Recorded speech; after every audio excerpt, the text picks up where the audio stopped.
अब यति पैसाले के चाहिँ गर्ने?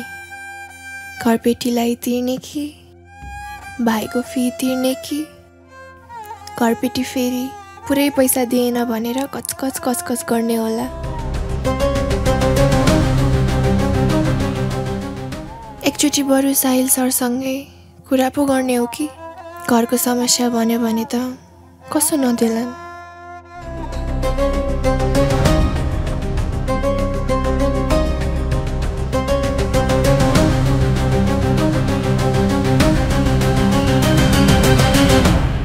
यहाँ होस् भन्दिन।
त्यति कुटे भने यता आउनु न।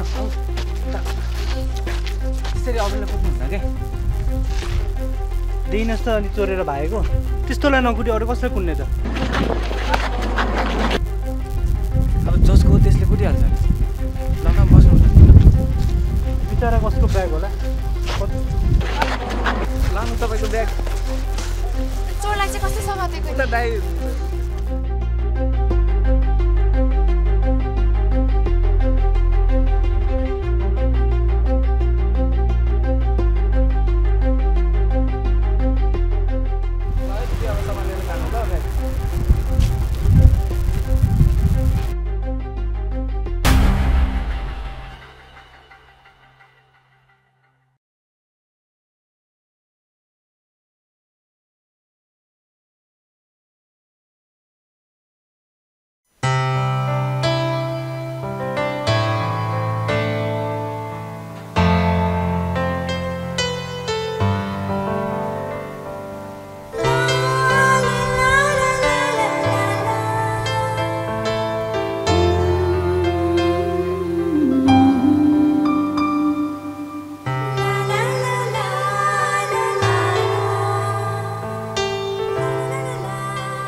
मर्दा पनि सँगै लिएर जानुहुन्छ कि क्या हो दाजु? त्यो लगाई फालिसक्नुभयो भन्नुहुन्थ्यो त।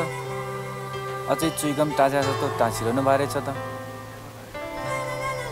यो लकेटको कुराले भन्दा पनि हिजो हामी जुन रेस्टुरेन्टमा बस्यौँ नि त्यहाँको कुरामा मेरो दिमाग घुमिरहेको छ। त हिजो ममा खाने धुनमा थिइस्। हिजो त्यहाँ एउटा केटीले आफ्नो सङ्घर्षको बारेमा कुरा गर्दै थिए। कति सरल कति शालीन थियो उनका कुराहरू। त्यो केटीको आवाज, त्यो केटीले बोलेको कुराहरू, कुराभित्रको गहिरो शब्दहरूले मलाई आकर्षित गरिरहेको छ। कति सरल थियो उनको विचार।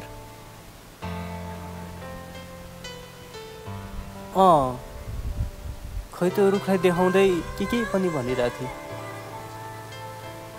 त्यो केटीको कुरा सुनिरहेको जस्तो एउटा शब्द पनि नछुटाए।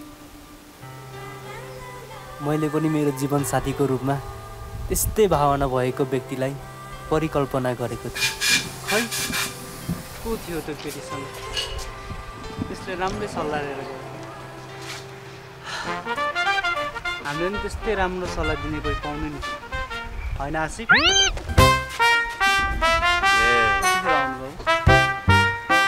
अघिदेखि मलाई यसले के कुरा त भनिरहेको थियो है। त्यही तन्त्र मन्त्र यन्त्र खै तु नाम हो नि के त भनिरहेको थियो। ए बाबु, यदि त्यसो हो भने तुरुन्त धामी झाँक्रीमा जानुपर्छ, नभए त्यसले रगत चुसेर मार्छन्। कुरा बुझ्यो? कहाँ त्यसको कुरा पत्याएर हुन्छ त बा? तपाईँ आत्मा भगवान् प्रेत यस्तोमा विश्वास गर्दिनँ भन्ने पुरै टोलभरि हल्ला पिटेको मान्छेले आज मलाई आएर झारीकोमा जानुहुन्न भन्न लाज लाग्दैन? हेर, आफूलाई नपर्दासम्म केही जस्तो लाग्दैन, जब पर्छ नि अनि अलिअलि हो कि जस्तो लाग्छ। कुरा बुझ? हो अङ्कल हो, मैले त पहिल्यै भने हो यिनलाई खालिदिनु भने मानेन। अहिले हेर त बिहान दिउँसो बेलुका जहिले टोलाएर बस्छ। अझ अस्ति त खुसीमा बस्दै थिएँ, लडेर झन्डै टाउको फुटायो। खै पनि कुचे केटी कानमा आएर बोल्छ अरे के? खै तेरो कान यताले यता के गरे भने? हेर यताले, हेरौ यहाँ। अनि के गरिरा? छि होइन यसरी कानमा आएर सुन्नेमा सुनिन्छ र? यस्तो कुरा भनेको त मनले सुन्ने हो। ए अस्तिको जस्तो नाटक नगर्ने, फेरि आँखा खोलेर सपना नदेख, खाल्लामा पर्लास फेरि। भनेपछि अङ्कल पनि यस्तै खाल्डोमा पर्नु भएको थियो क्या हो? नगरा, मसँग त कुरा गर्न बाँकी छ। ए अस्ति मास्टरको बहिनीलाई के लेखेर दिए अरे? यो मास्टरले भेटायो भने तेरो यो जगत असल एउटा पनि बाँकी राख्दैन। अब अङ्कलले नै थाहा पाइहाल्नु भएछ। मास्टरसँग यसो कुरा मिलाइदिनु पर्यो। तपाईँको त राम्रै छ नि मास्टरसँग। तेरो अनुहार ऐनामा कहिले हेरेको छ? त्यो त म सधैँ हेर्छु नि ऐनामा, बाइकको फुट्या ऐना हेरिस् होला। तेरो यो हुलियाले त मास्टरको बहिनीकै मेरो छोरी भए पनि दिन्न। सुहाउनु नसुहाउनु, खोइ के कन्याउनु भनेर भन्थ्यो। मेरो छोरोलाई हेर, कति हप्ता कता छ खाइ लाग्दो छ। यसको लागि भए त म केही सोच्न सक्ने होला। उहाँ दाजुको त अङ्कल कानमा बोल्ने वालीसँग परिसक्यो क्या। अब हाम्रो काम भनेको त्यो को रहेछ भनेर पत्ता लगाउने हो। नाइ भने फेरि यिनको कानमा बोल्न आएर कानै बहिरो होला। यहाँ कति गरेर भने मेरो एकछिन काम छ, म पर पुगेर आउँछु। कहाँ जाला? म पनि आउँछु तँसँग। तपाईँ यहीँ नबसी किन आइराख्यो भने? मेरो आएर त्यत्रो हिसाब गर्नुपर्ने छ। तेरो त्यो हिसाब किताब भन्दा तेरो हिसाब किताब कहिले गराएको छ? कति वर्ष पुगिस् थाहा छ? मलाई भन्दा नि तपाईँलाई नै थाहा होला नि म कति वर्ष पुगेँ भनेर। मलाई जहिले किसिज नअरिराख्नु त यो कुरामा। जहिले तार्छ। यो उमेरमा मैले नाता नातिनीहरू खेलाउने सपना मात्रै हो नि। मलाई पनि त रहर थियो, 3-4टा नाति नातिना खेलाउँ, 2टा नाति यसो हातमा दोहोऱ्याउँ, एउटा नाति काँधमा बोकाउँ। अनि अङ्कल अर्को चाहिँ कहाँ कि पेटमा थियो? अन्त बहुसारको गफ गर्नु पनि दिँदैन मलाई त। ग्यास्ट्रिकले भन्दा पनि यही पिरले लरलो जस्तो छ। के चिन्ताले चितासम्म पुर्याउँछ भनेर भन्थ्यो। योभन्दा ठुलो चिन्ता के होला? अब त तपाईँको त्यो कानमा बोल्ने वालीसँग भयो नि आँट्नै पर्यो।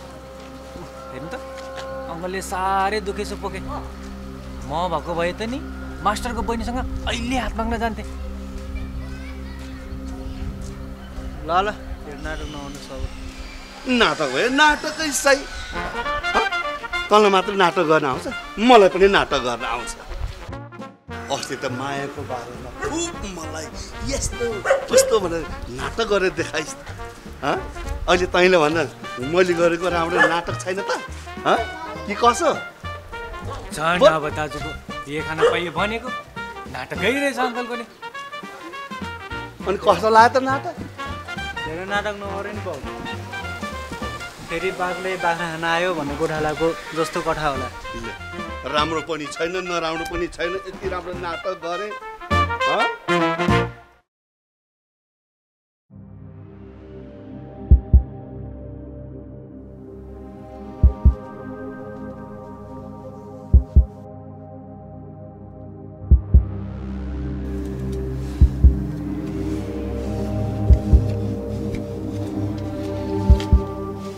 यति मात्रै खोइ त अरू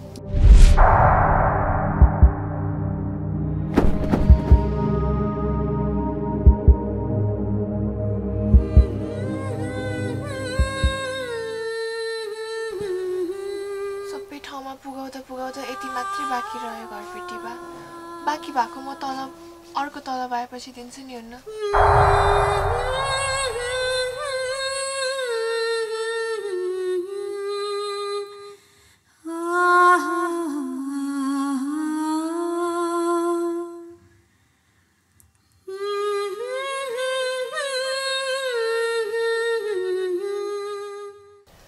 त्यत्रो कुरे यतिकै लाग्यो हो कहाँ हुन्छ त्यसरी अस्ति नै बाजा गर्नु भएको होइन सबै पैसा दिन्छु भनेर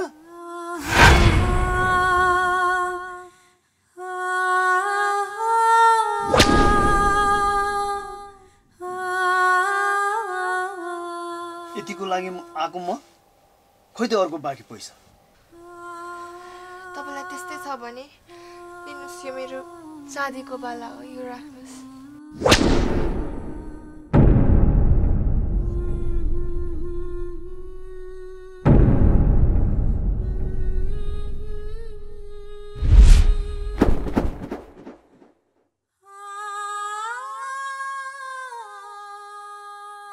के म यो बाला बेचेर खाने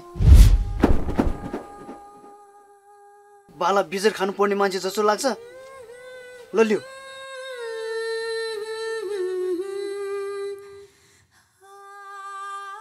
त्यस्तो होइन घरपेटीमा तपाईँले पनि धेरै पटक आएर भनिसक्नुभयो मलाई पनि अप्ठ्यारो लागिसक्यो बरु म मेरो अर्को महिनाको तलब आउने बित्तिकै म फिर्ता माग्छु ल भइहाल्यो तिमीले भनिहाल्यो अर्को महिनामा पुरै दिने नि पैसा नै सही छ तिकी त्यास त्यास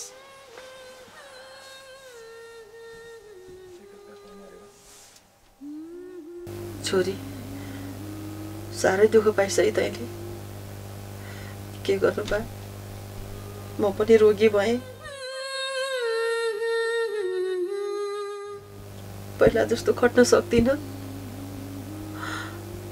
आमा भएर पनि तँलाई मैले केही सुख दिन सकिनँ अब त एउटा भएको चाँदीको बाला पनि बन्देकी राख्नुपर्ने दिन आयो है हे भगवान कति परीक्षा लिन्छौ हाम्रो अब त दुःखबाट मुक्त गरिदेऊ न भगवान रक्षा गर हाम्रो भइगयो त ठिकै छ नि त्यही नि मैले फिर्ता नलिने हो र अर्को महिनाको तलब आउने बित्तिकै फिर्ता लिइहाल्थे त नानी तेरो घाँटी त खाली रहेछ खोइ सिक्री खै आमा अस्ति झर्या थियो जति खोज्दा नि पाएन कता झर्यो यहाँ छोडिदिनुहोस् हाम्रो दशा पनि त्यही सिक्रीले लगेर गयो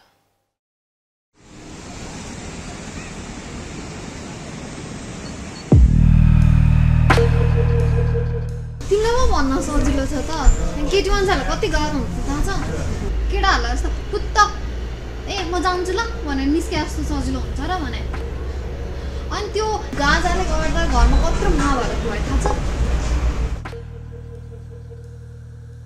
मेरो माल त तिमीसँग सुरक्षित छ होला नि के बोला त्यस्तो मालसाल भनेर भाइले फालिदिसक्यो तिमीले ले झन् त्यत्रो टाढाबाट ल्याएको माल थियो अब साथीलाई दिनुपर्ने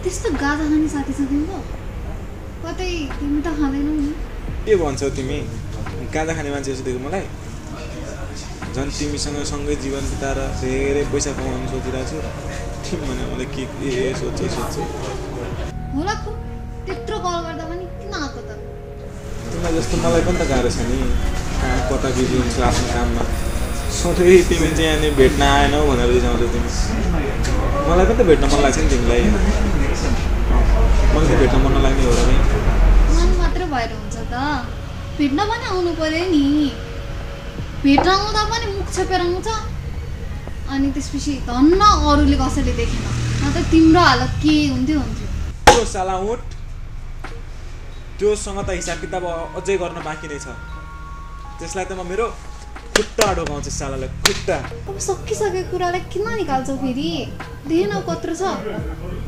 फेरि उल्टै पिटाइ खाउलाउने जेसुकै होस् सिंहको अगाडि त्यस्ता जिराफको केही काम छैन तिमीलाई थाहा छ होला सिंहका झुन्डहरूले त्यस्ता जिराफलाई कसरी लडाउँछ भनेर हेर्दै जाऊ तिमी म मेरा सिंह साथीहरू लान्छु अनि त्यस पछाडि त्यो उठ त्यो जिराफलाई म कसरी लडाउँछु भन्ने मैले मात्र जानेको छ बस जस्तो अनुहार छ सिंहहरू आफूलाई कति नै ह्यान्डसम ठान्छ जस्तो छ यत्रो छ पटक्कै भाज्य लाउनु फेरि भनेपछि तिमी मलाई त्यस्तो कमजोर ठान्छौ अहिले पनि त्यस्ता 2-3 जना ढाल्ने त अझै पनि ताकत छ मसँग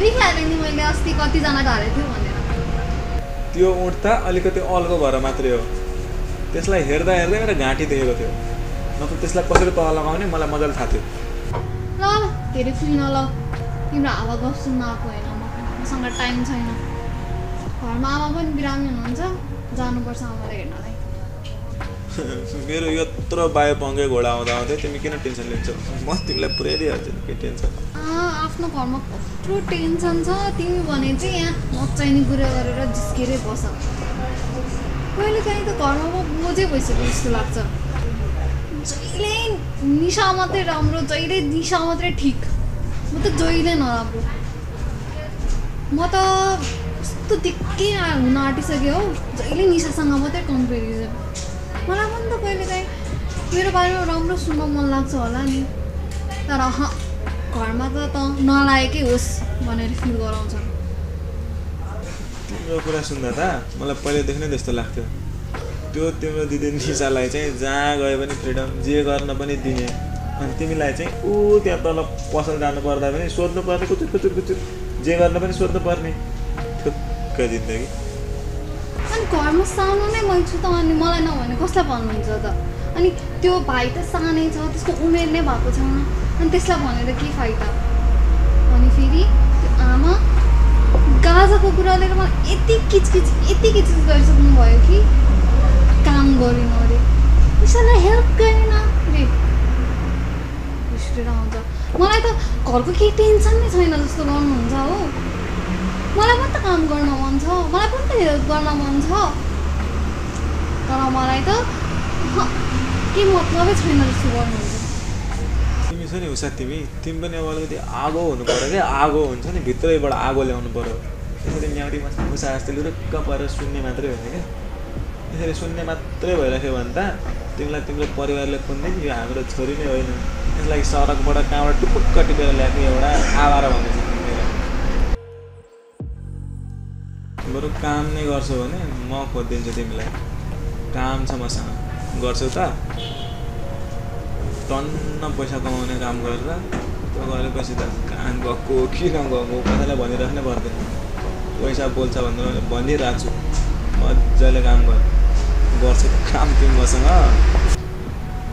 अहिले आमा अलि बिरामी हुनुहुन्छ आमालाई अलिक सन्चो हुन्थ्यो अनि त्यसपछि सोचेको हुन्छु नि अब त्यति दिनसम्म त त्यो काम हुन्छ हुँदैन मलाई पनि थाहा छैन हेर गर्ने मन छ तिमीलाई गर्ने नै भयो चाहिँ घरमा छिटो कुरा गरिहालेर चान्स छ मौकामा चौका हान्नुपर्छ तिमीले एकदम याद गर न होस् गर सधैँ तिमीले भने जस्तो सजिलो हुन्छ तर आजदेखि गर्न स्टार्ट गर न तिमी अनि पो सजिलो हुन्छ त अब गर्दै नगरी तिमीलाई यतिकै आएर त कसरी सजिलो हुन्छ र कमसेकम ट्राई गर स्टार्ट गर अनि सजिलो भइहाल्छ नि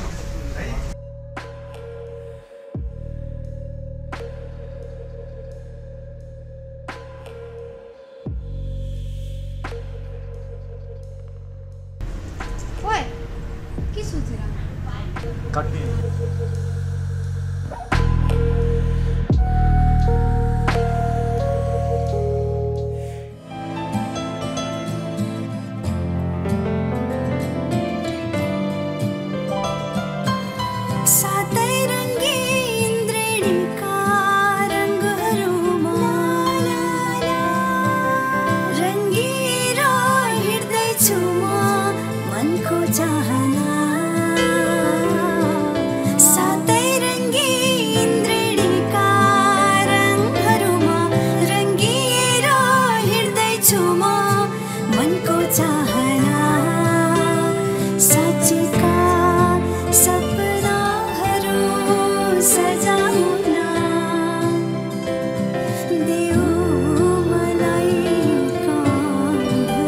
सम्बन्ध त्यो बन्द